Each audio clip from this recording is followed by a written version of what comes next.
है अनुज, एक much awaited event, क्योंकि बहुत समय से अटकलें लगाई जा रही थी कि सीसीआई की तरफ से अप्रूवल कैसे आएगा ये पूरी डील का, लेकिन फाइनली सीसीआई की तरफ से रिलायंस डिज्नी डील की जो अप्रूवल्स हैं वो आते हुए दिखाई पड़े हैं। क्या डिटेल आप गैदर कर पा रहे हैं? बिल्कुल सुमित, बिल्कुल देखिए, जो आप बात कर रहे थे, काफी समय से अटकलें लग रही थी कि सीसीआई से अप्रूवल मिलेगा या नहीं मिलेगा। आपको याद होगा पिछले हफ्ते एक न्यूज भी आई थी कि शायद कंपनियां एग्री कर गई हैं एड रेट्स कुछ टाइम के लिए कैप करने के लिए, ताकि सीसीआई का अप्रूवल मिल जाए। लेकिन खैर जो भी है, अप्रूवल मिल गया है इस डील को, और ये डील एक मच अवेटेड डील थी, क्योंकि ये एक ओटीटी प्लेटफॉर्म में भी और एक इवन टीवी के हिसाब से भी एक देश की सबसे बड़ी डील है। और इस डील के बाद I think if Disney Hotstar और जियो सिनेमा का जो प्लेटफॉर्म है मिलाकर वो नंबर 1 हो जाएगा, तो मतलब कुल मिलाकर एक मीडिया सेगमेंट के लिए बहुत बड़ी न्यूज है। देखिए, एक स्टैंडर्ड डिस्क्लेमर यहाँ पर, क्योंकि हम रिलायंस की बात कर रहे हैं और इसके और रिलायंस का स्टॉक लिस्टेड है, ऑब्वियसली कोई भी अगर आप इस चीज को सुन रहे हैं तो इस चीज को स्टैंडर्ड डिस्क्लेमर लें कि ये वही कंपनी जो इस चैनल को भी ओन करती है। लेकिन ये बात है कि जो डील हुई है उसका साइज देखिए आप, और मैं आपको भी सुन रहा था सुमित, मीडिया सेक्टर के लिए एक बहुत बड़ा, ये मेरे ख्याल से टर्निंग पॉइंट है और एक बहुत बड़ा कंसोलिडेशन मीडिया सेक्टर में है। और इस डील के बारे में कहा जा रहा था कि ये डील विन विन है, दोनों के लिए विन विन है। ये स्टार के लिए भी विन विन डील है और रिलायंस के लिए भी विन विन डील है। तो कुल मिलाकर आज इस डील को एक फाइनल शेप मिलती है। अनुज, आप भी एक मिनट फ़ोन पे रहिएगा, कुछ डील का बैकग्राउंड मैं आप लोगों के सामने रख देता हूं, उसके बाद इस पर मैं एक और आपसे सवाल लूंगा। करीब करीब 70,000 करोड़ रुपए के आसपास का एक मीडिया जाइंट बनाने की बातचीत है, जो अभी गुरमीत कह भी रहे थे। करीब एंटरटेनमेंट और मीडिया सेक्टर में 100 चैनल डिफरेंट लैंग्वेजेस में, ओटीटी प्लेटफॉर्म अलग, 75 करोड़ के आसपास के ग्राहक इस डील के थ्रू एग्जीक्यूट होने की बातचीत थी। रिलायंस इंडस्ट्रीज इसमें 63, रिलायंस और एफिलिएट्स जो हैं वो 63.16% के आसपास की हिस्सेदारी इस कंबाइंड एंटिटी में ओन करेंगे। डिज्नी करीब करीब 36.84% के आसपास की हिस्सेदारी ओन करने वाला है, और रिलायंस इस पूरी डील में रफली 11,500 करोड़ रुपए के आसपास इस जेवी में फर्दर एक्सपैंड करेगा निवेश के लिए। नीता अंबानी जी जो कि इस कंपनी की जेवी में चेयरपर्सन होंगी, और उदय शंकर जो होंगे वो वाइस चेयरपर्सन होंगे। ये डील का बैकग्राउंडर है, जिस बैकग्राउंडर के साथ ये डील हुई थी, और अब इसका एग्जीक्यूशन या फिर जिसका अप्रूवल है वो सीसीआई की तरफ से आता हुआ दिखाई पड़ रहा है।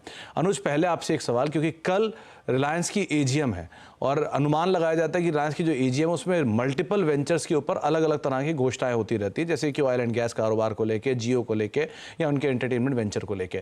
सो इस तरह के अप्रूवल्स का आना और साथ साथ इस तरह के कारोबार में फर्दर एक्सपैंड होना, ये क्या अटकलें लगाई जाए, क्या उम्मीदें लगाई जाए, क्या आ सकता है, या फिर किस तरह की बातचीत इसको लेकर हो सकती है, इस कारोबार को लेकर? देखिए, डेफिनेटली इस कारोबार पर तो बातचीत होगी ही, क्योंकि जैसा आपने कहा सुमित की 70,000 करोड़ की ट्रांजैक्शन वैल्यू की गई, तो ध्यान रखिएगा 70,000 करोड़ की ट्रांजैक्शन एक्सक्लूडिंग सिनर्जीज। अगर सिनर्जीज को अगर आप जोड़ देंगे तो शायद ये डील इससे भी और बड़ी हो सकती है। और ऑब्वियसली रिलायंस का 63% स्टेक और बाकी 38.64% डिज्नी का। और जैसा आपने कहा, कल रिलायंस की एजीएम है, और एक चीज बहुत क्लियर है कि रिलायंस मार्केट का अब एक जो व्यू है रिलायंस को लेकर, वो सिर्फ एक O2C बिजनेस को लेकर नहीं है, सिर्फ एक ऑयल कंपनी को लेकर नहीं है, बल्कि जो न्यू एज, एक ट्रूली कंपनी ने अपने आप को एक न्यू एज कंपनी के रूप में ट्रांसफॉर्म किया है, उसका एक बहुत बड़ा हिस्सा ये मीडिया बिजनेस है।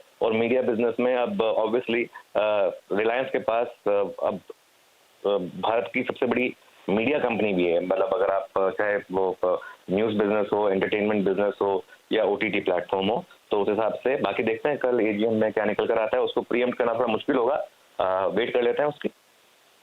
नहीं, इनफैक्ट ये जो अनुज कह भी रहे हैं कि किस तरह से लार्जेस्ट स्पेस है, तो जब ये डील अनाउंस हुई थी तब भी ये बात मेंशन की गई थी कि एसआईपीएल जो है वो टीवी ब्रॉडकास्टिंग मोशन पिक्चर्स या ओटीटी में तो है ही, प्लस जो बाकी टीवी चैनल्स या ऑडियो विजुअल कंटेंट है उसमें भी एक डोमिनेंट पोजीशन पर है। साथ ही साथ एक और इम्पॉर्टेंट चीज़ अनुज ये भी थी कि जो सेक्टर की री रेटिंग है उसकी भी पॉसिबिलिटी बहुत जताई जा रही है कि इसमें लिस्टेड प्लेयर बहुत सारे हैं, रिलायंस की कंपनियां तो हैं ही, प्लस बाकी कंपनियां भी हैं। सो एक अनुमान लगाया जा रहा है कि जिस तरह की एक बड़ा डोमिनेटिंग प्लेयर बन रहा है, या जिस तरह की सिचुएशन एक कंपनी या ग्रुप बना रहा है, उसके सामने थोड़ी सी दिक्कतें बाकी कंपनियों को आ सकती हैं। ये सीसीआई में पहले कई लोगों ने दलील भी दी थी, लेकिन उसके बावजूद भी अप्रूवल आ गया है। सो कैसे रीड करें मीडिया स्टॉक्स को, किस तरह का एक रिएक्शन नियर टर्म में देख सकते हैं हम? सुमित, इसमें मैं एक चीज ऐड करना चाह रहा था। देखिए आप, ये बहुत इंटरेस्टिंग होगा कि एक ही प्लेटफॉर्म के अंदर कलर्स और स्टार प्लस जैसे चैनल्स होंगे, एक ही प्लेटफॉर्म में स्टार स्पोर्ट्स और जियो स्पोर्ट्स जैसे चैनल्स होंगे। आईपीएल, आप सब जानती हैं कि जब आईपीएल की डील हुई थी तो वो टीवी की डील अलग थी और ओटीटी की डील अलग थी। अब दोनों सेम प्लेटफॉर्म में हो गए।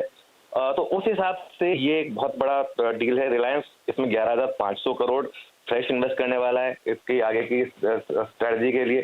तो बिल्कुल मेरे ख्याल से मीडिया बिजनेस के लिए ये एक, बाकी की जो मीडिया कंपनीज हैं मुझे लग रहा है वो उन पर भी एक थोड़ा सा positive rub off impact he आएगा और आगे जाकर और भी अटकलें लगेंगी। देखिए स्पेस में कंसोलिडेशन आगे और भी होना है, ठीक है। अब जैसे फॉर एग्जांपल रिसेंटली जी की डील की बात हुई थी, वो डील हालांकि नहीं हो पाई थी कंज्यूमेट, लेकिन कल परसों ने देखा कि वो स्टॉक में वहां पर भी काफी एक्शन हुआ और भी मीडिया स्पेस काफी एक्टिव थी। तो मेरे ख्याल से इस स्पेस में काफी टाइम तक आने वाले कुछ टाइम में ट्रैक्शन रहेगा और इस स्पेस में वैल्यू है। समझ, देखिए इस स्पेस में वैल्यू है क्योंकि इसमें स्टॉक्स ने पिछले कई सालों से कुछ नहीं किया है। मार्केट कहाँ की कहाँ पहुंच गई है, मीडिया स्टॉक्स वहीं के वहीं पड़े हैं। तो ये मेरे ख्याल से शायद एक बाकी के पूरे स्पेस के लिए भी एक एज ए टॉनिक काम करेगा। गुरमीत, एक इलारा की रिपोर्ट में अभी पढ़ भी रहा था, उन्होंने ये बात मेंशन की है कि जिस तरह से टेलीकॉम में हमने एक बहुत लंबे कंसोलिडेशन के बाद टैरिफ हाइक देखा है, उसी तरह से शायद एक लंबे कंसोलिडेशन के बाद मीडिया के अंदर भी आने वाले समय में जो एड रेट्स हैं वहाँ पर एक बड़ा नॉर्थवर्ड ट्रेजेक्ट्री या नॉर्थवर्ड ट्रेंड आता हुआ दिखाई पड़ सकता है। ये इलारा की रिपोर्ट थी। आप क्या इस तरह की चीज़ें मान रहे हो क्या कि यहाँ पर भी शायद सिचुएशन ऐसी इंप्रूव हो जैसे जैसे री रेट हो रहा है स्पेस? देखिए, तो वैल्यूएशन कंफर्ट है। टैरिफ जो है दो चीज़ों पर डिपेंड करता है कि आपकी डिमांड कितनी है। एडवर्टाइजमेंट रेवेन्यू जो मेन ब्रॉडकास्टिंग चैनल है उनमें प्रेशर रहा है, अभी से नहीं रहा है, पोस्ट कोविड के बाद रहा है। कोविड के बाद थोड़ा सा एडवर्टाइजमेंट का जो फॉर्म है वो बदला है, थोड़ा डिजिटल मीडियम पे ज़्यादा एलोकेशन हुआ है, सोशल मीडिया पे ज़्यादा एलोकेशन हुआ है। तो थोड़ा कहना जल्दबाजी हुआ, बट मैं ये अनुज की बात से सहमत हूँ कि बहुत वैल्यू कंफर्ट है, कोई भी खास मूवमेंट नहीं आई है।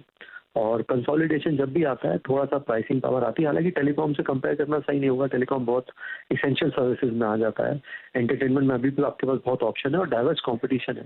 बट मैं ये बार बार बोल रहा हूँ कि ओटीटी फ्यूचर है। रिलायंस ने, जैसे अनुज ने बोला, 11,500 करोड़ इसमें निवेश किया। और आप देखिए, एक चीज़ हमें जियो के लिए माननी पड़ेगी, कोविड के बाद से जो उन्होंने इंटरनेशनल डील्स स्टिच करी हैं, पहले जियो में करा, जब उन्होंने फेसबुक, गूगल, जो मार्की इन्वेस्टर्स हैं उन्होंने इन्वेस्ट किया, फिर वही चीज़ उन्होंने रिटेल में रेप्लिकेट की। अभी वो एनर्जी में, न्यू एनर्जी बिजनेस में जा रहे हैं, अब डिजिटल कंटेंट में आ रहे हैं। तो इंडियन ब्रांड्स जो है ये ग्लोबल हो रहे हैं, ये बहुत हार्टनिंग साइन है। और हम ग्लोबल ब्रांड्स को एक्वायर कर रहे हैं। मतलब डिज्नी हॉटस्टार काफ़ी, हालांकि ये इंडिया है, बट ये काफ़ी बड़ा डेवलपमेंट है। और मेरा ये मानना है कि digital entertainment as a sector बहुत बड़ा सेक्टर होगा फ्यूचर का। सबसे पॉपुलस कंट्री है, 140 करोड़ लोग हैं, 90% पॉपुलेशन के पास अब इंटरनेट एक्सेस है।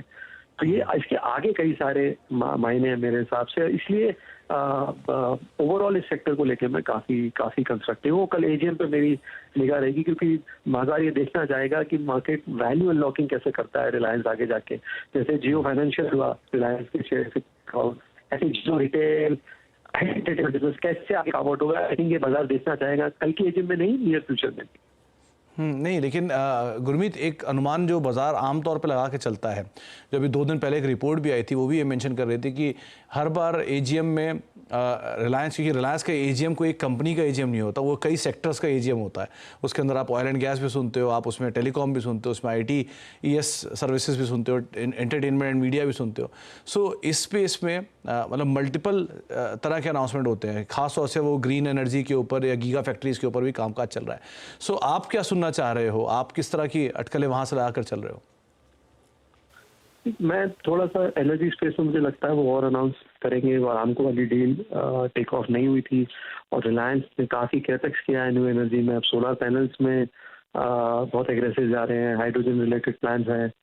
4 गीगा फैक्ट्रीज उन्होंने पीछे अनाउंस करी थी 2 साल पहले। तो एनर्जी रिलेटेड फोरे में क्या प्रोग्रेस है, कुछ अगर फंड रेजिंग कर रहे हैं, वो आई थिंक मैं देखना चाहूँगा। मैं जियो का IPO का टाइमलाइन अगर वो दे पाएँ तो बहुत ही बेहतर होगा। बीच में मार्केट में अटकलें थी कि जब धीरू भाई अंबानी जी का जन्म दिवस था, शायद उस दिन अनाउंस होगा कि जियो का IPO कब आएगा। वो एक मेरे हिसाब से बहुत बड़ा ट्रिगर होगा। जियो का वैल्यूएशन $150 बिलियन से ऊपर हो सकता है। और हमने उसका रब ऑफ देखा है। भारती भी देखिए कितना अच्छा परफॉर्म कर रहा है, top 4 top 5 market cap companies में आ गया भारती। तीसरा, जैसा मैंने आपको बोला, फैमिली ने बहुत एक्सपेंडिचर भी किया है। जो वेडिंग हुई अनंत अंबानी की, वो एक ग्लोबल अफेयर हुआ, एक बज़वर्ड बना, चाहे वो जामनगर की फेस्टिविटीज थी या जो बाद में जियो सेंटर में हुआ। तो वो क्लियर, एक मुझे लगता है कि ठीक है, मैं शायद लिंक कर रहा हूँ ज़्यादा, बट जब आप इतना ऑरा क्रिएट करते हैं, इतना बज़ क्रिएट करते हैं, तो ऑब्वियसली आपके डिजिटल एंटरटेनमेंट प्लान्स काफ़ी बड़े हैं। तो ये 3 चीज़ें मुझे लगता है मैं देखना चाहूँगा। जियो का IPO, एनर्जी बिजनेस को लेके कुछ वैल्यू क्रिएशन, और तीसरा उनके और आगे क्या प्लान है डिजिटल एंटरटेनमेंट में।